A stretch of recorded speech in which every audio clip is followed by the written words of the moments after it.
Hello. Hi, Monica. Hi, Saurabh. How are you? I'm good. Great. So let's start with your interview. Yes. Please give us an introduction about yourself and what have you converted this year? So first of all, it is the most awaited interview, I would say. The interview I was really waiting for after so much of, those interviews till 21st, I Yeah. guess.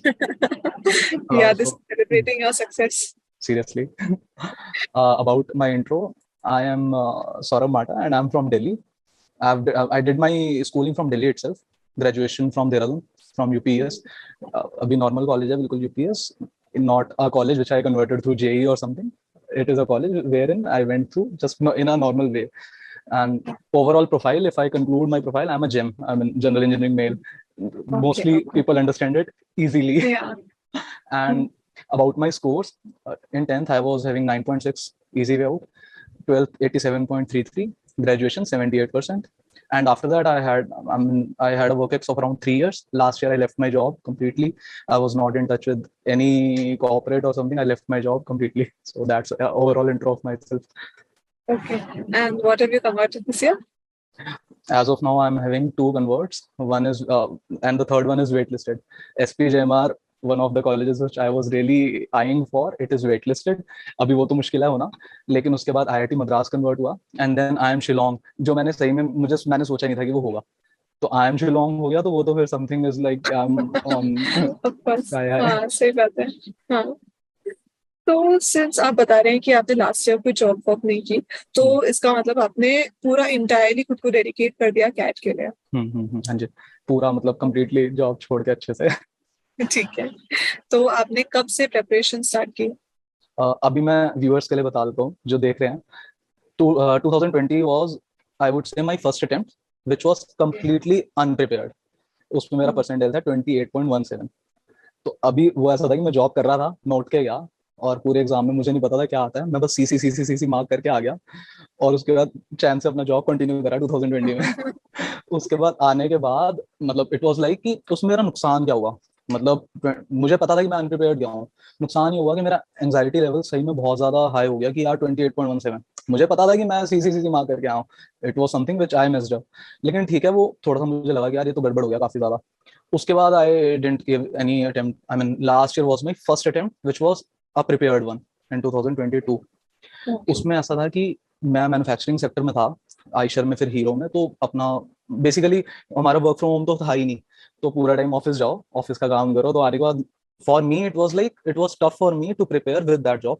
जो लोग अभी job के साथ prepare कर रहे हैं, hats off to you. Motivated रहो इस चीज पे कि भाई जॉब के साथ सीरियसली कर पा रहे हो.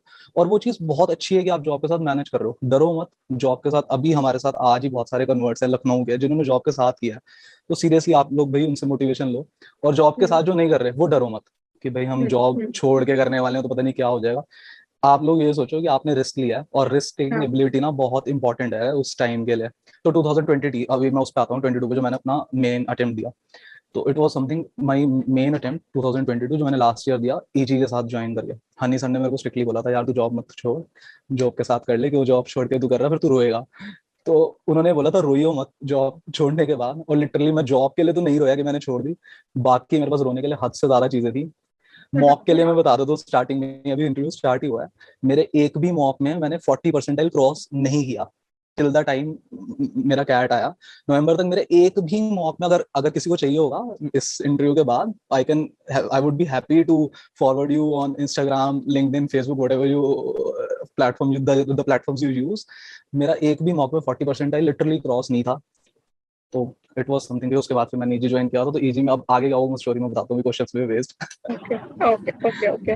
सो ये तो सब कुछ हुआ जब तक आपने ईजी ज्वाइन नहीं किया. उससे पहले आपका एक्चुअल कैट भी अच्छा नहीं गया और आपके मार्क्स भी 40% के 40 परसेंटाइल के around. Percentile after joining easy also. मतलब ऐसा था कि ईजी का ओके. प्रिपरेशन मेरे लिए सही में बहुत अच्छे से काम कर रहा था. बट मुझे नहीं पता मैं मॉक में क्या मैसअप कर रहा था. और तो उसके बाद, अ, हाँ, तो ये मतलब कब बोल सकते हैं आपने ईजी ज्वाइन किया उसके बाद कितने टाइम तक आपका वही स्कोर आ रहा था? मतलब ऐसा था, आई गेस जुलाई एंड और अगस्त, शायद अगस्त 15 था जब हमारा फर्स्ट मॉक हुआ था. पता नहीं जुलाई एंड था, मेरे को एग्जैक्टली डेट याद नहीं है. फर्स्ट मॉक हुआ, फर्स्ट मॉक में मेरा 60 समथिंग परसेंटाइल आया. तो उस टाइम ओके. मुझे था कि ठीक है स्टार्टिंग है, अच्छा है, आगे मैं कर लूंगा. बट उसके बाद मेरा एक भी मॉक 40 क्रॉस नहीं कर रहा है. कहीं ना मैं थोड़ा सा लीनियंट था मॉक के टाइम पे ना। मैं मेरे से गलती क्या होती थी, मैं मॉक करते हुए ना एक चीज पे फोकस करता, मैं क्वांट से बहुत ज्यादा डरता था। जबकि मैं इंजीनियर हूँ, लोगों को लगता है यार इंजीनियर हो तो क्वांट हो जाएगी, बट मेरा सबसे बड़ा फियर क्वांट ही था। इंग्लिश का मैं बाद में बताता हूँ इंग्लिश का कैसा फियर था, बट क्वांट मेरा मेजर फियर था। तो मैं क्या करता था, क्वांट पे फोकस कर रहा हूँ, पूरा मॉक दे रहा हूँ, बेसिकली मैं मॉक को सेक्शनल बना दे रहा हूँ। तो वो मेरा फोकस वहीं जा रहा था, तो ओवरऑल परसेंटेज मेरा डूब जा रहा था।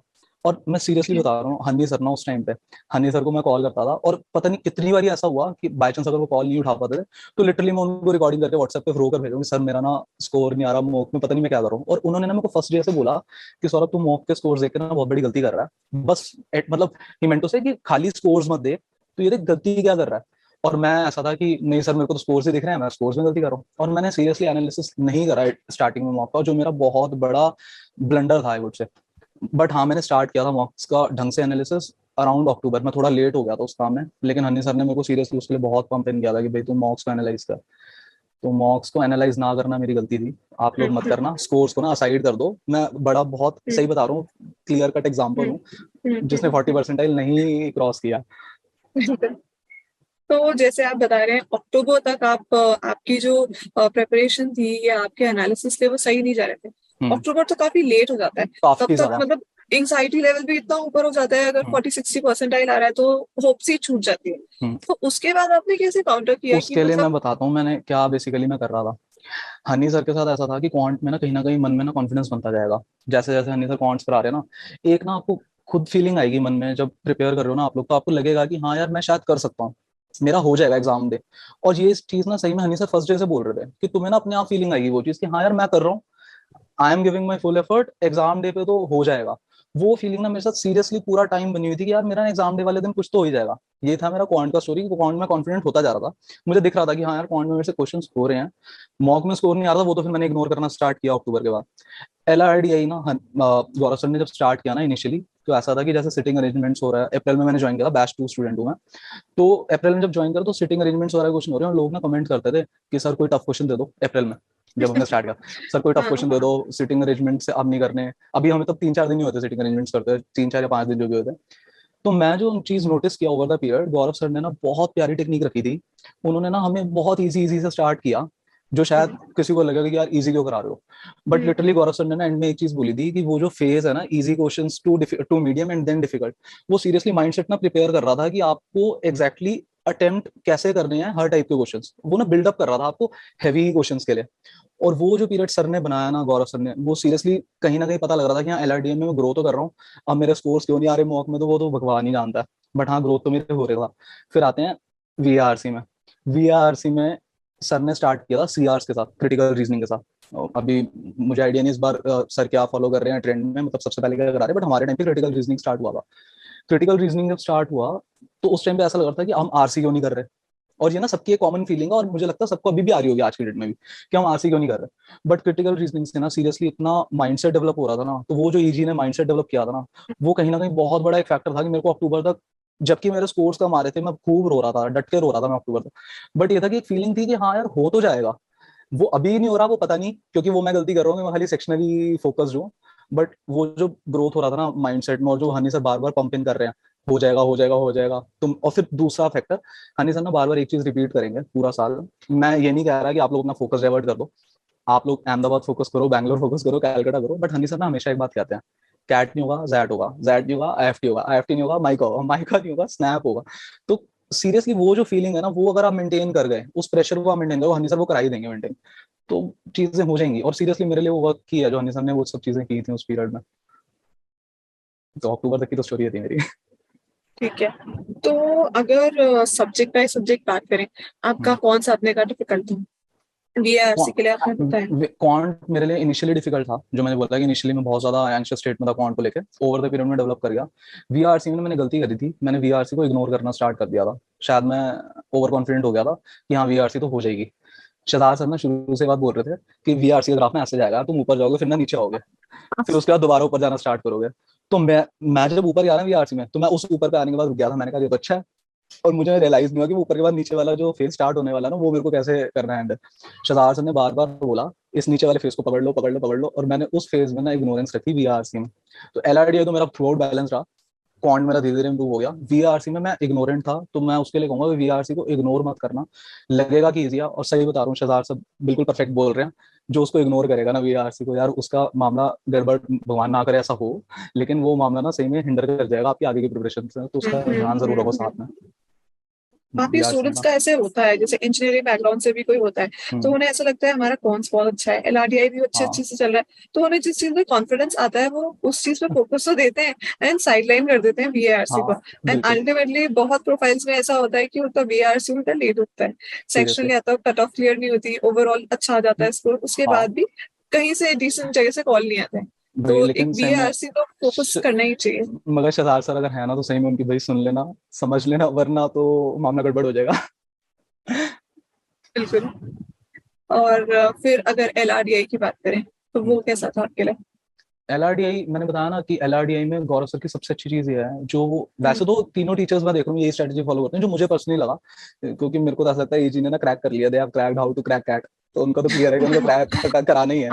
लेकिन ये है कि जो सबसे अच्छा है ना, कि वो इजी टू जो टफ लेवल पे जा रहे हैं, वो चीज बहुत ज्यादा अच्छी है। मैंने देखो और कोई कोचिंग नहीं ज्वाइन करी, लकीली मेरे ब्रदर ने भी यहीं से किया, he is in IFT, he is the first MB from our home. अभी वो पहला बंदा है हमारे घर से एमबी जो कर रहा है, वो छोटा है मुझसे, सेकंड मैं हूँ, और मैंने डायरेक्टली ईजी ज्वाइन कर लिया। उसने एक्स कोचिंग को ज्वाइन की थी, वो वहां सेटिस्फाइड नहीं था, फिर वो भी ईजी में था, और मैं भी ईजी में ही हूँ। तो मतलब गौरव सर का ना वो फेज सही में बहुत अच्छा, मतलब गौरव सर के बाकी तीनों टीचर्स का मैं कहूंगा कि वो जो इजी टू डिफिकल्ट वाला फेज है वो बहुत ज्यादा अच्छा है, और एलआरडी में तो बहुत ज्यादा नीडेड भी है वो। हम्म। तो अब जैसे आपने ये बताया था कि आपके अक्टूबर तक तो ऊपर नीचे ही चल रहा था, फिर हम्म। ये लास्ट में नवंबर के मंथ में ऐसा क्या हुआ कि मतलब आपके स्कोर एकदम से एक्सेलरेट कर गए? आपकी तैयारी भी होगी, सर ने भी पुश किया होगा। मैं उसके लिए बताता हूँ। उसके लिए ना ऐसा था, देखो आपको ना, उसमें दो फैक्टर्स हैं, एक पर्सनल है, एक कोचिंग वाला है। मैं दोनों बताऊंगा, पहले मैं कोचिंग वाला बताता हूँ। हनी सर अभी ना, आप लोगों को सबको व्यूअर्स के लिए अभी है कि सबको बोल रहे होंगे कि नोट्स मत बनाओ। ये चीज हनी सर बार बार रिपीट करते हैं, और वो पूरा टाइम रिपीट करेंगे, नोट्स मत बनाओ। मैंने हनी सर की ना खाली एक ही चीज इग्नोर करी। मैं ये चीज भी बता दूं, मैंने एक भी क्लास पूरे पीरियड में मिस नहीं करी है जब तक मैंने कोचिंग इलीट सीट की लिया। जॉब छोड़ी थी तो मैंने दिल से ना बस क्लासेस पूरी शिद्दत से लगाई है, कि हाँ मैं क्लासेस तो नहीं छोड़ने वाला, मेरा कैट क्लियर हो या ना हो, क्योंकि मेरे को सही में था कि हाँ क्लासेस में करूंगा ना मेरा भला तो हो ही जाएगा। At the end hmm, CAT निकलने के लिए कोई और एग्जाम में निकाल दूंगा। लेकिन हम्म, नवंबर वाला फेज में ना ऐसा था कि हनी सर ने हमें बोला था शुरू से कि तुम लोग मत करो, मतलब नोट्स में टाइम वेस्ट मत करो अपना, और स्पेशली जो जॉब कर रहे हैं उनके लिए तो सीरियसली बहुत टाइम वेस्ट है नोट्स बनाना इतने सारे। मैंने ना नोट्स बनाए थे बहुत ज्यादा, मैं तो घर पे बैठा था वेला, तो मेरे को तो ऐसा क्या करना है पूरा दिन, क्लास तो रात को होती है 10 से 12 आराम से मस्त, उसके बाद पूरा दिन आपका है। तो मैं बैठ के पूरे नोट्स बनाता था। क्लासमेट के मैंने 3 मस्त रजिस्टर खरीदे, सुंदर सुंदर से, उनको पूरा सजा सजा के लिख कर रेडी कर दिया। बट उनका use at the end of the day नहीं हुआ, बिल्कुल भी नहीं हुआ। अब नवंबर की स्टोरी पे मैं आता हूँ। इसके बाद साइड में मैंने वन पेजर्स बनाए थे, वो मेरे लिए काम करे। वन पेजर्स में बना रहा था, जो सर करा रहे थे, वन पेजर मेरे को अच्छा लगा और मेरे लिए काम करा, वो बनाने चाहिए, अगर किसी को लगता है टाइम मिले तो बनाने चाहिए। नवंबर वाले फेज में हमारी रिगरस रिवीजन चल रही थी। अन्य सर का लास्ट के जहां तक मुझे याद है एक हफ्ता जो हमारा पूरा था कैट से पहले, नवंबर वाला तो पूरा था ही रिवीजन का पीरियड, मतलब रोज हमारी, हम उठ रहे हैं, हम अलजेब्रा के ना एक वीडियो बड़ा फेमस हुआ हो फेसबुक पे, आप लोग देख सकते हो, उसमें ना एक वो मंकी है, उसने ईयरफोन्स लगाए हैं और हनी सर के पीछे से आवाज आ रही है कि हनी सर रिकॉर्डिंग में बोल रहे हैं, अलजेब्रा के सारे फॉर्मुलास बोल रहे हैं। तो वो जो पीरियड था ना, वो पूरा नवंबर वाला, वो सही में ऐसा था कि रोज हम रिवीजन कर रहे हैं, और जब वो हनी सर बोल रहे होते थे ना चीजें, वो सही में माइंड में जारी होती हैं। अभी आईएफटी पे मैं आऊंगा, आईएफटी में क्या हुआ, जीके का वो कैसे करा था। तो वो चीजें ना सही में माइंड में बैठती जा रही नहीं, कि मेरे को रजिस्टर्स खोलने की जरूरत नहीं पड़ी, रिवीजन मेरा होता गया। रिवीजन का सबसे बड़ा एक फियर होता है, और एक टाइम टेबल का फियर होता है कि आपको कब क्या करना है। तो हनी सर ने हम्म, उस फियर को तो डे वन से ही खत्म किया हुआ था, कि टाइम टेबल आपको पूरा हफ्ते का मिलेगा, आपको मस्त अपना टाइम टेबल पता है कि हाँ मेरा वीक का शेड्यूल है, मुझे यही फॉलो करना है। और नवंबर में ना वो बहुत ज्यादा जरूरी हो जाता है। मेरे और भी फ्रेंड्स थे जो प्रिपेयर कर रहे थे XYZ कोचिंग से, नवंबर वाले फेज में लिटरली वो लोग डरे हुए थे कि यार हमारी तो अभी रिवीजन नहीं हो रही। मतलब मैं उनको डिमीन नहीं कर रहा दूसरी कोचिंग्स को, लेकिन था, होता है ऐसा कि आपकी रिवीजन्स थोड़ी सी रुक जाती है, तो सिलेबस जनरली सबके कंप्लीट हो जाते हैं। लेकिन नवंबर वाला फेज ऐसा है जब हनी सर ना वो फुल पावर के साथ हिट करेंगे, कि वो वाला फेज तो हनी सर, अभी तो मतलब आप लोगों को लग रहा होगा हनी सर पता नहीं कितना जाग लेते हैं, कितना कॉन्टिन्यूस कर लेते हैं, बट नवंबर वाला फेज ना आपको दिख जाएगा हनी सर क्या चीज है। वो ना आप डार्क सर्कल्स वाला वीडियो देखना उनका यूट्यूब का, उनके ना आंखों पे यहाँ पे काले गड्ढे, पता नहीं यहाँ पे बुरे लगे बड़े अच्छे से। तो वो जो चीज है ना सीरियसली, कि वो रिवीजन कराए जा रहे हैं, और लास्ट का 1 वीक 8-8 घंटे 10-10 घंटे क्लासेस चल रही हैं, बीच में हमें खाने खाने का ब्रेक मिल रहा है। मम्मा बोल रहे हैं मुझे कि थोड़ा हेल्थ का ध्यान दे ले, थोड़ा सा कर ले। मैंने 10 kg वेट गेन किया घर बैठ के, जॉब छोड़ने के बाद। परवाह मत करो भाई किसी भी चीज की, हनी सर जो बोल रहे हैं ना उसको घुट्टी बना के पी जाओ और वो सही में काम कर जाएगा तुम सबके लिए। तो नवंबर वाला फेज तो ऐसा था, full of revision, full of revision, और उसमें बहुत कॉन्फिडेंस बूस्ट हुआ था कि यार हो जाएगा, और हो गया। तो जैसे नवंबर में आपके जो भी मॉक्स हुए उसमें अल्टीमेटली क्या स्कोर आ रहा था? यार मैं देखो बड़ा फ्रैंकली बता रहा हूँ, मेरा मॉक्स में स्कोर कभी भी अच्छा नहीं था। मेरे एनमेट के स्कोर्स में बहुत, मॉक्स में बहुत अच्छा स्कोर आता था। स्नैप के मॉक्स में बहुत अच्छा स्कोर किया मैंने। इवन आईएफटी में मेरा 100 क्रॉस करने लग गया था स्कोर। मुझे नहीं पता कैट में मेरा क्यों, कैट के मॉक्स में मेरा क्यों नहीं स्कोर क्रॉस किया। मतलब वो शायद मेरा लक ऐसा था क्या था, क्योंकि मेरी प्रिपरेशन में कमी नहीं थी। इतना तो देखो मेरे फाइनल स्कोर से पता लग रहा है कि हाँ प्रिपरेशन तो मेरा था। बट ये है कि वो शायद भगवान, मतलब हो सकता है कि भगवान भी चाहता था कि हाँ, मैं डाउन टू अर्थ रहूं, कि बैठा रहे शांति से, ज्यादा उड़ियो मत पेपर वाले दिन। मगर हाँ वो फीलिंग बन जाएगी कि हाँ यार मैं कर सकता हूँ, नहीं कर सकता। क्योंकि जब आपको दिख रहा है ना कि सामने वाला आपके लिए इतनी मेहनत कर रहा है कि वो लगे पड़े हैं बिल्कुल ही क्लासेस लेने पे और छोड़ ही नहीं रहे हैं आपको। मैं सीरियसली, आप लोगों को मौका मिला तो मैं पक्का अपना स्कोर कार्ड शेयर करूंगा, मतलब। और मैं अपनी चैट, अगर हनी सर ने अलाउ किया ना, मैं हनी सर की चैट शेयर करूंगा। रात को 2-2 बजे मैं रो रहा हूँ लिटरली उनके साथ, और वो यही बोल रहे हैं कि एनालिसिस पे ध्यान दो। मैंने एनालिसिस में बहुत कम ध्यान दिया था मॉक की, जो मेरी गलती थी। तो आप लोग वो गलती मत करना। तो मैं शायद अगर 97 पे लैंड किया हूँ ना, 96.89 पे लैंड किया हूँ, तो आप लोग 98 99 क्रॉस कर जाओगे अगर आपने एनालिसिस और अच्छे से कर लिया। तो मेरे कैट के स्कोर तो बहुत खराब थे, मॉक के। कैट का स्कोर अच्छा था मेरा, मॉक के स्कोर बहुत ज्यादा खराब थे। तो अगर टी डे की हम बात करें, हाँ। जिस तरह से आपके मॉक्स भी हुए थे, मॉक हम्म देने के बाद भी आइडिया हो जाता है कि ठीक है ऐसा मैंने परफॉर्म किया। हम्म। सो उससे क्या डिफरेंट था अगर रियल एग्जाम डे की बात करें? रियल एग्जाम डे पे ना हनी सर आपको एक चीज बोलेंगे, मतलब मेरे को बड़ी सारी चीजें याद आ रही है हनी सर जो बोलते हैं। वो बोलेंगे कि मॉक्स ना ऐसे दो कि कैट का फाइनल एग्जाम दे रहे हो, और कैट ऐसे दो कि मॉक्स दे रहे हो। और एक चीज वो और रिपीट करेंगे कि सेक्शनल्स दो या ना दो, मतलब सेक्शनल्स के लिए सर कुछ कुछ बोलेंगे, बट ये जरूर बोलेंगे कैट का जब एग्जाम दे रहे हो ना, तो ये सोच के दो कि आप सेक्शनल्स दे रहे हो। कि आपको एक इंग्लिश का सेक्शनल, वीआरसी का सेक्शनल देना है, आपको एलआरडीए का एक सेक्शनल देना है, फिर आपको क्वांट का एक सेक्शनल देना है। सीरियसली भाई मैंने तो उस दिन बैठ के सेक्शनल दिए 3, क्योंकि एक दिन पहले तक तो सर ने क्लासेस ली थी। रात तक क्लासेस चल रही थी हमारी, शायद 8 बजे तक। रिवीजन करके सर ने बोला अब तुम लोगों को सोना ही पड़ेगा, क्योंकि वो जो फेज होता है ना एंग्जाइटी वाला, एक रात पहले वाला, वो बहुत लोगों को मारता है। मेरे कुछ फ्रेंड्स के साथ, बेचारों के साथ हुआ ऐसा। वो एक रात पहले, दूसरी कोचिंग वालों की मैं बात कर रहा हूँ, अपनी की नहीं कर रहा मेरे, क्योंकि और भी नोन है। तो उनका नहीं हो रहा था उस टाइम पे रिवीजन। हर एक का अपना तरीका है पढ़ाने का, उनका तरीका वो नहीं कराते लास्ट मोमेंट पे, एक हफ्ता लास्ट की रिवीजन नहीं होती बाकी कोचिंग्स में। ईजी में वो होती है। और वो जो अगले दिन आप जाते हो ना सुबह उठ के, आपको लग रहा था यार फटाफट मैं कैट दे दूं और मैं यहाँ से निकलूं कैट देके एग्जाम दे। और वो सही में मेरे साथ ऐसा था कि मैं इतना थका हुआ था ना, मुझे लग रहा था यार मैं कैट दूं और यहाँ से फटाफट दुड़की हूँ कि अब मैं थक चुका हूँ रात को करके। और वो बहुत अच्छी फीलिंग थी सही बताऊं तो, क्योंकि उस दिन मेरे अंदर फिर एंग्जाइटी नहीं थी एग्जाम को लेके कि यार क्या होगा क्या नहीं होगा। मेरे को ये था कि हाँ मेरी कंप्लीट है रिवीजन वगैरह, बस मेरे माइंड में वो चीजें बनी रही जो अनिसा ने रात को बोली है सारी की सारी, और जाके फटाफट एग्जाम में करके आओ ऐसा। तो इससे तो मतलब यही चीज समझ में आ रही है, जैसे सर हमेशा से बोलते हैं कि आपको अपने मॉक्स को फाइनल एग्जाम समझना है और जो एग्जाम है मेन हाँ उसका आपको मॉक समझना है। सही तो ये में, कहीं ना कहीं आपके अंदर भी बैठ गया। तो सीरियसली मे मेरे भी अंदर ना तो बैठा। मॉक्स के टाइम पे शायद एंग्जाइटी हो सकती है, मगर मेन डी डे पे आपको एंग्जाइटी नहीं हुई? नहीं हुई, बिल्कुल नहीं हुई। मतलब मॉक्स के टाइम पे ना मैं एंग्जाइटी, क्या मॉक्स के टाइम पे मैं तो नेक्स्ट लेवल पे खेल रहा था। मैं मॉक को सेक्शन, मैं तो फोकस ही एक ही कर रहा हूँ कि हाँ आज तो मैं खाली वीआरसी का इसमें अच्छा कर लूँ, आज मैं एलआरडी अच्छा कर लूँ, आज मैं क्वांट अच्छा कर लूँ। लेकिन आज डी डे वाले दिन मुझे था कि हाँ यार आज लास्ट मौका है, अगर आज मैंने ना हनी सर की बात मानी तो आज गड़बड़ हो जाएगा सारा। बिल्कुल, उनका कहना सफल तो हो ही गया।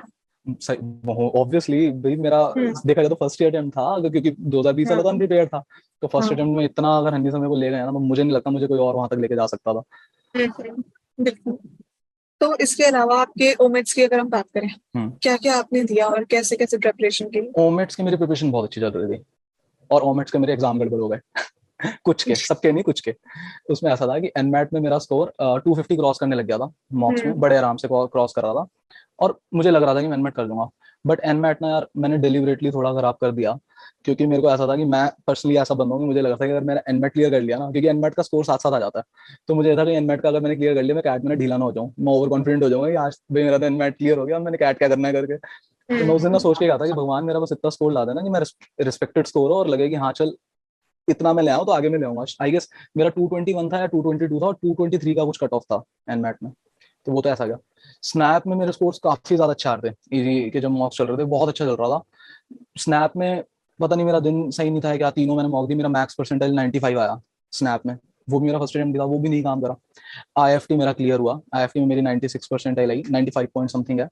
तो आईएफटी मेरा बहुत अच्छा गया, जबकि आईएफटी में इश्यूज भी थे एग्जाम डे पे। वहां पे आईएफटी तो सही में आपके यस। लिए प्रॉपर मैनेजमेंट एग्जाम है भाई। और हनी सर ने ना वो पुट इन कर दिया था माइंड में कि ये है मैनेजमेंट एग्जाम, अगर मैनेजमेंट तुम सीख गए हो तो पता लग जाएगा तुम्हें कितना मैनेजमेंट आता है वहां पे जाके, या तुम सीख रहे हो तो पता लग जाएगा। जहां पर आपको पता है आपके साइड वाले का बेचारे का माउस नहीं काम कर रहा, साइड वाले की स्क्रीन काम नहीं कर रही, इधर एक रो रहा है उधर दूसरा रो रहा है और सब चल रहा है, पूरे में शोर मच रहा है आईएफटी के एग्जाम में। बट कहीं ना कहीं माइंड प्रिपेयर था कि हाँ आईएफटी भाई करके जाना है। तो मेरा 95 पॉइंट समथिंग उसमें आया, मेरे को कॉल भी था उसका, और अभी मैंने इंटरव्यू भी दिया हुआ है। Let's see what happens, it is one of my best calls. और उसके बाद आईएफटी के बाद बचा बस माइका। हाँ माइका, वही माइका का एग्जाम बड़ा जबरदस्त था। माइका भी मतलब ऐसा था कि उसके क्वेश्चंस आप देखो ना, बड़े बड़े क्वेश्चंस हैं, पढ़ रहे हो 8 8 ऑप्शंस हैं, पता नहीं क्या आ रहा है। और आईएफटी में एक चीज मिस कर गया, वो अभी माइका के साथ भी कनेक्ट कर दूंगा, वो थी जीके की। हन्नी सर जो जीके के सेशंस लेंगे ना भी, जीके तो मैं कहूंगा हनी सर का पहले तो फ्लैगशिप है। देखो अगर मैं फ्लैगशिप की बात करूँ ना ईजी की, तो है क्वांट, एलआरडीआई, बीआरसी, तो तीनों फ्लैगशिप चल ही रहे हैं। पता नहीं जीके भाई, मैं तो कहूंगा जीके भी हनी सर को ना ऐसे रख देना चाहिए कि GK is something which will take you to the highs. तो जीके में ऐसा था कि आईएफटी में तो मैंने देखा कि मेरे, जहां तक मुझे ध्यान है, मैं आईएफटी में 12 क्वेश्चंस करके आया था, 12 के 12 मेरे ठीक थे जीके के। बिल्कुल ऐसे रिपीट कर रहे हैं सीधा कि हाँ सर ने भी बता दे, बता दे, बता। स्टार्टिंग के 3 4 मिनट के अंदर जीके तो खत्म, 3 मिनट भी नहीं लगे थे, आई गेस 3 से भी कम ही लगे थे। जीके में क्या ही होता है, पता ही होता है कि हाँ ये आंसर है, करो टिक और आगे बढ़ जाओ। करके आगे बढ़े। ये माइका में भी काम करा, माइका में भी जीके आती है, उसमें भी करंट अफेयर्स के क्वेश्चंस आते हैं, वो उसमें भी काम किया। मेरा जीके का स्कोर उसमें भी अच्छा था। माइका का मेरा एग्जाम फिर क्लियर हो गया। समहाउ मैं माइका का ना इंटरव्यू देने जा ही नहीं पाया, तो मेरा माइका का इंटरव्यू मिस हो गया। बट माइका भी मेरा मतलब कॉल था मुझे माइका का। बस तो मतलब मेरे पास 3 हो गए वॉमिट्स के, माइका, आईएफटी 2 हो गए, माइका और आईएफटी, और बाकी मेरा कैट। तो मेरे तीनों एग्जाम्स क्लियर थे। और एनमेट मैंने डिलिबरेटली मेरा क्लियर नहीं हुआ, स्नैप मेरा लक था कि नहीं हुआ क्लियर, ऐसा था। ठीक है। और इसके बाद आपके पास जैसे कॉल्स थे, तो हम्म। आपकी इंटरव्यू प्रिपरेशन कैसे की आपने? इंटरव्यू प्रिपरेशंस मैंने हनी सर के साथ ईजी का जो मतलब इंटरव्यू का अपना एनरोलमेंट हुआ था, मैंने वही किया था सेम। हम्म। तो हनी सर के साथ ही हम लगे रहे उसमें, पास सर, संजीवन सर, और मतलब शहजाद सर खुद कराते हैं। अभी आप लोगों को पता लगेगा शहजाद सर इंटरव्यू की प्रिपरेशन कराते हैं जब आप लोगों का ये वाला फेस क्लियर होगा। हनी सर तो पूरा टाइम, अभी सबको लगता होगा कि हनी सर ना हमारे साथ, अभी मुझे नहीं पता जो व्यूअर्स हैं उनका हनी सर के साथ आप लोग कैसे इंटरेक्शन कर रहे हो। मेरा तो ऐसा इंटरेक्शन था कि मैं रात को 2 2:30 बजे, 3 बजे, 4 बजे इवन मैं हनी सर को टेक्स्ट करता था, और हनी सर का text, he would be texting me back. ऐसा होता था कि वो कर देते थे टेक्स्ट बैक, मेल पे तो हम डाउट क्लियर करते ही थे। लेकिन आफ्टर दिस फेज, मतलब एग्जाम्स क्लियर होने के बाद, लास्ट जब हम एक्सेल राई का तैयारी कर रहे थे, तो लास्ट में ऐसा था कि, सॉरी एक्सेल राई नहीं, आईएफटी का शायद, पता नहीं, मतलब जो भी हम लास्ट तैयारी कर रहे थे ना, तो ऐसा था कि आज तो भाई हमारी लास्ट क्लास है, अब हन्नी सर से हम बिछड़ जाएंगे, अब हन्नी सर के साथ हम मिलने नहीं वाले। लेकिन इंटरव्यू का जब फेज आया ना, तो आपको पता लगेगा इंटरव्यू के फेज में जो हन्नी सर क्लोज हो जाते हैं ना, मतलब मैं तो ये नहीं समझ पा रहा हन्नी सर, क्योंकि हमारे टाइम पे भी हमारे जो एक्स बैच रहा होगा, सीनियर्स का बैच रहा होगा, उनके साथ भी उतनी बातें करते होंगे, हमें भी सेम एंथुसियाज्म के साथ पढ़ा रहे थे। पता नहीं भाई वो कैसे मैनेज कर रहे हैं। मतलब अभी वो हम सबके साथ बात करते हैं ग्रुप में, हम सबको मोटिवेट करना, सब कुछ करना, वो इंटरव्यू के फेज में बहुत हेल्प कर रहा हम्म। और फिर आपने इंटरव्यू की प्रिपरेशन तो यहीं से की, है। कितने मॉक्स वगैरह आपने दिए होंगे, इसके अलावा मैंने एसओपी होते हैं, और ये सब की प्रिपरेशन कैसे की? इंटरव्यू के लिए मैंने आई गेस 4 या 5 मॉक्स दिए थे, मतलब हम्म। एक्सटेंडेड हो गए थे जहां तक हनी सर ने बोले, तो शायद 2 या 3 थे, पता नहीं 4 ही थे। मैंने तो काफी दे दिए थे मॉक्स, मतलब मेरे को तो चांस मिलते रहे। शहजाद सर से पूछा, शहजाद सर दे दूं, शहजाद सर बोले आजा। पार सर को पूछो, पार सर मेरे को आपकी हेल्प चाहिए। पार सर को मैं मॉक नहीं दे पाया था, बट पार सर को मैं पर्सनली मैसेज किया, मैं कहा सर मैं आपकी हेल्प चाहिए। तो मेरे को फोन पे समझा रहे हैं कि देख तू ऐसे ऐसे ऐसे ऐसे प्रिपेयर कर। मॉक नहीं दे पाया उन्होंने, बट उन्होंने काफी हेल्प किया। संजीवन सर को मैंने मॉक दिया, सार्थक सर को मॉक दिया। मतलब मेरे को तो लग रहा है जितने भी सर के पास फैकल्टीज रहे जो मॉक ले रहे थे, मैंने सबको एक एक मॉक दे दिया जाके और सबने वही बड़े इत्मीनान से मॉक लिया भी, और उसको बड़े अच्छे से इनपुट भी दिया अपने। फिर इसके बाद आपके एक्चुअल इंटरव्यूज, अब सबसे मेन आपका इंटरव्यू जो था आईआईएम शिलोंग का, वो बताइए वो कैसा था, उसका लेआउट कैसा था, किस चीज पे फोकस करते हैं इंटरव्यूअर्स? आई एम शिलोंग मेरा वर्स्ट इंटरव्यू था। आई एम शिलोंग मेरा नाइटमेयर था। हन्नी सर को ये चीज अच्छे से पता है। आई एम शिलोंग में तो जो भाई मैं ऑलमोस्ट रो के आया हूँ। इससे पहले मैं आईआईटी मद्रास का बता देता हूँ। आईआईटी मद्रास मेरा अच्छा गया था। आईआईटी मद्रास मैं ऑपरेशंस का हूँ, तो आईआईटी मद्रास मेरा पूरा ऑपरेशंस पे चला था। और इसमें मैं थोड़ा सा टिप भी दूंगा आप लोगों को, व्यूअर्स को। आई मीन आप लोग मेरे से अच्छा ही प्रिपेयर करोगे, मैं तो एमी प्रिपरेशन, मतलब मैं तो पता नहीं बड़ा ऐसा लग रहा था, लूज करता जा रहा था प्रिपरेशन में बीच बीच में। लेकिन मैंने ना साथ साथ जियो पॉलिटिक्स पढ़ता रहता था मैं। अभी जो आप प्रिपरेशन का ये फेज है ना, ये पूरा का पूरा मेरे लिए है वो काम किया, मेरे को जियोपॉलिटिक्स पसंद थी, तो मैं साथ साथ जियोपॉलिटिक्स की वीडियोस हैं यूट्यूब पे वो सब थोड़ा बहुत देख लिया, इंटरनेट पे सर्फ कर लिया, न्यूज पढ़ ली, तो वो मैं इन टच था ओवर द पीरियड। तो मैं हॉबीज में हर जगह बोलता था जियोपॉलिटिक्स, मेरी जियोपॉलिटिक्स रीडिंग या फिर I have interest in geopolitics, और साथ में शॉर्ट पोएट्री। आईआईटी मद्रास में इनिशियली एकेडमिक्स पे चला इंटरव्यू, अच्छा गया। जियोपॉलिटिक्स पे चला, बढ़िया मस्त गया। आई शिलोंग में सबसे पहले हुआ जीडी। जीडी मेरा शानदार गया, मजा आ गया, जीडी में मेरे लिए काम करा। मैं फर्स्ट नहीं था बोलने वाला, जनरली लोग बोलते हैं हम फर्स्ट बोले तो वो इंपॉर्टेंट है, मैं सेकंड था स्टार्टिंग में, लेकिन मेरे लिए काम गया वो। उसके बाद एकेडमिक्स ओरिएंटेड इंटरव्यू था आई एम शिलोंग का, मेरा पूरा इंटरव्यू इंजन पे चला। इंजन हमारा टफेस्ट सब्जेक्ट माना जाता है ऑटोमोटिव डिजाइन में, लेकिन मुझे पता था कि वो कहाँ तक जाएंगे और वो मेरे लिए काम कर गया। जियो पॉलिटिक्स में, सॉरी, जियो पॉलिटिक्स में सर ने मेरे को इतना रुलाया, इतना रुलाया, पता नहीं उन्होंने क्या क्या तो पूछ लिया। और मैं ऐसे कि सर आप क्या पूछ रहे हो, मैं आपको बोल रहा हूँ कि मेरे को 1 साल से हुआ है जियो पॉलिटिक्स पढ़ते हैं, आप तो मेरे से ऐसी चीजें पूछ रहे हो, मेरे को नहीं पता। तो वो उस लेवल में मेरा इंटरव्यू चला था, और लिटरली मैं रो ही दिया था ऑलमोस्ट, कि बस मेरे आंसू नहीं निकले, और बस मैं स्टिफ होकर बैठ रहा कि नहीं मैं रोऊंगा नहीं। फिर मैंने हनी सर को फोन किया, मैं सर मैं सब कर दिया। हनी सर ने उस पॉइंट पे मुझे बोला कि सौरभ जिस इंटरव्यू में पहले जाओगे ना, उस इंटरव्यू में तो पक्का तुम क्लियर करके आओगे। और भाई सरस्वती बैठी थी उनके मुंह पर, मेरा वो विदाउट वेट लिस्ट क्लियर हुआ आई एम शिलोंग। वही कहते हैं ना, अगर आपको थ्रिल करने की कोशिश कर रहे हैं इसका मतलब दे आर हाँ इंटरेस्टेड इन योर प्रोफाइल, सही जानना में चाहते हैं आपको। कह सकते हैं भाई, सही था, ऐसा ही था वो सही में। इसके बाद एमडीआई का आपका इंटरव्यू हो। एमडीए का इंटरव्यू मेरा हुआ, हाँ जी। एमडीए का इंटरव्यू मेरा अच्छा था, मतलब सॉफ्ट सॉफ्ट सा था, मतलब ऐसा ग्रिलिंग तो देखो वो करते हैं एमडीए वाले, ऐसा बोला जाता है कि एमडीए वाले ग्रिलिंग कर रहे हैं, बट उनका मेरे केस में ऐसा था कि one of them was psychologist, I mean उनका पीएचडी था साइकोलॉजी में। तो उन्होंने ना स्टार्टिंग में किया, स्टार्ट होते ही, सौरभ तुमने लास्ट ईयर जॉब छोड़ दिया। And I was like yes मैंने छोड़ दिया। मेरे को बोले क्यों छोड़ दिया, तो आई एम लाइक मैं सच ही बोल रहा हूँ कि हाँ मैंने कैट प्रिपरेशन के लिए छोड़ा। लोगों को ना बड़ा मिथ है मार्केट में कि जी आपने जॉब छोड़ दोगे तो आप वहां पे स्टोरी बना लो, ये मैंने बस सिंपल 2 या 3 वर्ड्स में कंप्लीट किया कि हाँ सर मैंने कैट की प्रिपरेशन के लिए जॉब छोड़ी है। That was my first attempt and it work for me. हो सकता है आप लोगों का यार कोई जॉब छोड़ता है फर्स्ट में नहीं होता, सेकंड अटेम्प्ट में होता है, लेकिन सच बोलो उनको भी पता है यार इतना इजी एग्जाम होता तो सभी क्लियर करके बैठ जाते हैं ना, सब नहीं कर पाते ना, तो उसका रीजन है कि सही में अच्छा एग्जाम है कैट का। तो एमडीआई में ऐसा हुआ कि स्टार्टिंग में उन्होंने मेरे को होपलेस किया 10 मिनट, अच्छा आपने जॉब छोड़ दिया, क्यों छोड़ दिया, क्या कर रहे थे, आपको तो करनी नहीं चाहिए थी। हो सकता है पता नहीं मेरा एमडीए क्लियर होता नहीं होता, मुझे नहीं पता।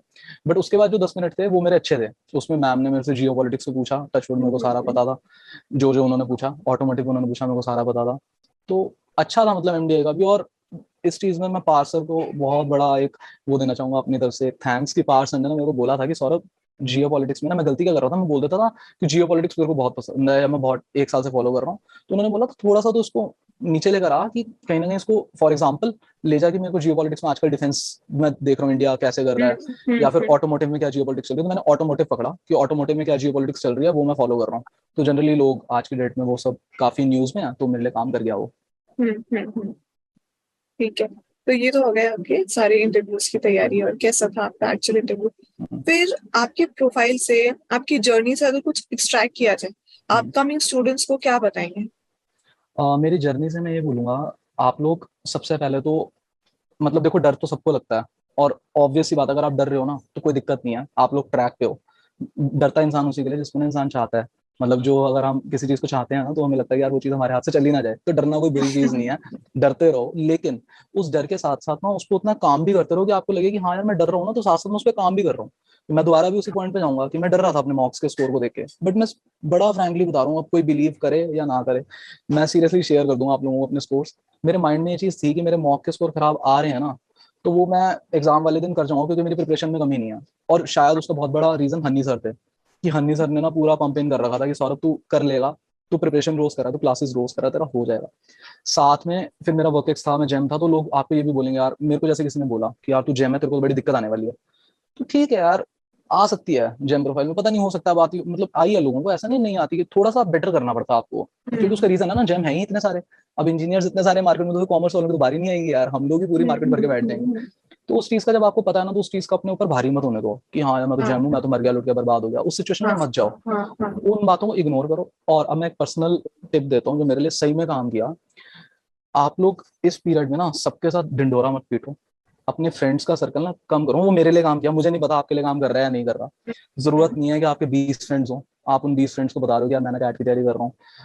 आप लोग अपना कोकून एक बनाकर रखो, 1-2 फ्रेंड्स रखो लाइफ में जो सही में ना आपको मोटिवेट कर रहे हैं। मेरे साथ थे वो 2-3 फ्रेंड्स जो मेरे को सही में मोटिवेट करते थे। और साथ ही साथ मैं मेडिटेशन काफी ज्यादा करता हूँ rigorously. There are an number of people who are helping you do meditation. Art of living है, ईशा फाउंडेशन है, बहुत सारे हैं। मैं आर्ट ऑफ लिविंग के साथ कर रहा था, दैट इज अदर पार्ट। लेकिन आप लोग मेडिटेशन करो। मेडिटेशन नहीं कर पा रहे ना, तो स्पिरिचुअली इंटैक्ट रहो। घर में यार मम्मा है, पापा है, जिसको भी आपको लगता है ना, आप जिसके साथ ज्यादा अटैच हो। मैं मम्मा के साथ बहुत ज्यादा अटैच था, मेरी मम्मा बात सुन भी ना रहे हो तो मम्मा के साथ मैं इतना ज्यादा अटैच था कि मैं उनके साथ पूरा टाइम शेयरिंग करता था कि हाँ यार ऐसा है। तो मेरे फ्रेंड तो वही बने हुए थे, एक दो फ्रेंड्स थे एक्सटेंडेड फैमिली के भी, लेकिन वो थे मेरे बहुत ज्यादा क्लोज। और दूसरा स्पिरिचुअलिटी, मैंने तो भाई पूरा टाइम भगवान पे भरोसा रखो। अगर आप किसी का गलत नहीं कर रहे हैं ना, तो भगवान आपको 100% हेल्प करेगा। और हम्म। अपने एफर्ट्स में कमी मत छोड़ो, क्योंकि अगर अपने एफर्ट्स में कमी छोड़ोगे फिर तो भगवान भी बेचारा क्या करेगा। बिल्कुल बिल्कुल, ये आपने बिल्कुल सही एडवाइस दी, क्योंकि स्टूडेंट्स अपनी प्रोफाइल के बारे में सोच के, पास्ट के बारे में, ये सब बिल्कुल चीजें सोच के साइक आउट कर लेते हैं खुद को बिल्कुल कर कि हमारे लेते हैं। साथ तो इतनी सारी प्रॉब्लम्स है, एज यू सेड, क्यों ना जेम प्रोफाइल है, तो लोग पहले से ही डाउट करने लग जाते हैं। हाँ बस जैसे आपने अपनी तैयारी रखी है at a pace, ups and downs भी रहे हैं, मगर उसके बाद बहुत भी यू है। डिड नॉट गिव अप, आपने मैं भी एंड आपको तक सॉरी कोशिश की। सॉरी इंटरप्ट कर रहा हूँ, वेरी सॉरी इंटरप्ट कर रहा हूँ। मैंने हम्म जब लास्ट कंपनी छोड़ी थी, उस टाइम पे मेरे हम्म बॉस, मैंने 4 महीने काम किया वहाँ पे, मेरी भी वो ड्रीम कंपनी थी। मैंने जब ज्वाइन किया ना, मैं बड़ा खुश था कि यार मैंने आज ज्वाइन कर ली, हीरो मोटोकॉर्प मैंने ज्वाइन की थी, और मैं बहुत ज्यादा खुश था। तो वहां पर मेरे को मेरे बॉस ने बोला, सौरभ तेरा जेई क्लियर था? आईआईटी मतलब जेई मेंस होता है ना, मतलब हम्म तो वो मेरा क्लियर नहीं था। मैं बोला तेरा हम्म जेई क्लियर था? मैं कहा नहीं सर। बोलते तेरे से जेई तो क्लियर हुआ नहीं, कैट कहाँ से कर लेगा? तो सबके अपने अप्स एंड डाउन हैं। और भी मेरे साथ बड़ी सारी चीजें हुई, तो उन सबको ना माइंड में रख के मत चलो। मेरे माइंड में थी वो चीज, ऐसा नहीं कि मुझे नहीं थी, हम्म। लेकिन आपको फाइट तो करना ही है। वो फाइट तो आपको खुद ही करना। और शायद मेरा हो गया तो मैं ये सब बोल रहा हूँ, लेकिन आपको भी जिस दिन हो जाएगा ना, तो आपको भी चांस मिलेगा तो ये सब बोलने का। ऑफ कोर्स, ये बात तो सही है। जब एक सक्सेस स्टोरी क्रिएट हो जाती है ना, तो सब हाँ लोग आपको देखने लगते हैं, आपके पास एडवाइस देने आते हैं। Until you have made it, तब तक सब स्पेकुलेट करते सीरियसली। रहेंगे, डाउट करते रहेंगे, क्वेश्चन करेंगे आपकी एग्जिस्टेंस को, आप जो कर रहे हो उसको। तब बट तक हाँ, वो करेंगे, सब सारी चीजों करेंगे, को परे करके ही आपको तो अपनी प्रेपरेशन पे ध्यान देना है। करना पड़ेगा। जी जी जी। And thank you very much, आपने अपनी जर्नी थैंक यू शेयर की सो हमारे मच। साथ। बहुत सारे स्टूडेंट्स ऐसे हैं जो आपको देख के बहुत मोटिवेट होंगे, आई और होप सो। आपने जो इंसाइट्स दिए हैं, आई एम श्योर बहुत लोगों को हेल्प करेंगे। लेट्स सी, करने चाहिए। और मैं थैंकफुल हूँ सीरियसली ईजी को। मैंने ना इस दिन के लिए वेट किया था कि मैंने इंटरव्यू देना। मैं तब से वेट कर रहा था यार, मेरा कब कोई अच्छा कॉलेज का नोट है। मेरे को 3 थे ना, शिलोंग, एमडीआई, आईएफटी। मैंने कहा था एक दे दो, वो एक दिया और मैं इंटरव्यू दे रहा हूँ। I am very happy. All the best yes yes. बाकी व्यूअर्स को भी। आप लोग जितना एफर्ट कर सकते हो करो। हनी सर भाई छूटने नहीं देंगे। गौरव सर के साथ रेगुलर टच में रहो, शहजाद सर की सुनते रहो, सब कुछ everything will fall in place, stars will with you. Yes, yes. Thank you so much, and all thank the you so very much. best for your journey. Okay, take care, bye. Yeah, take care.